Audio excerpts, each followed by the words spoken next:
Here is a heartwarming short story about two old schoolmates reconnecting unexpectedly at the airport, crossing paths again.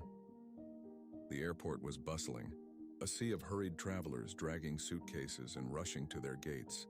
Ayo adjusted his backpack and glanced at the departure board, his flight delayed by another hour. With a sigh, he made his way to the coffee stand. As he waited in line, a familiar laugh floated through the noise.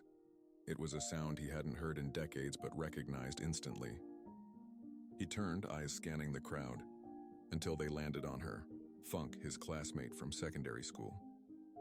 She looked different, of course, older, graceful, with a touch of silver in her braids, but the spark in her eyes was unchanged.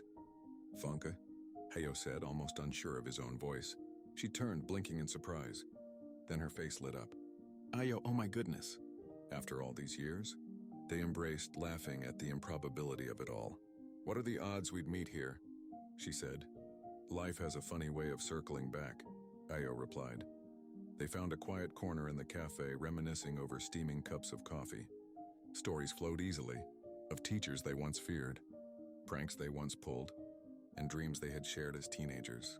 They laughed at old memories, and marveled at how far life had carried them.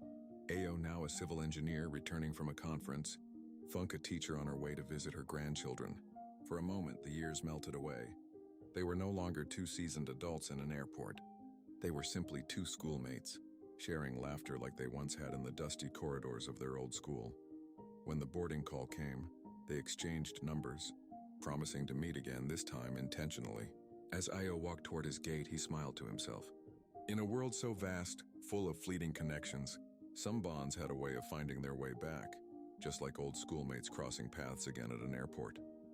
And if you enjoy this story, please like, share, comment, and subscribe.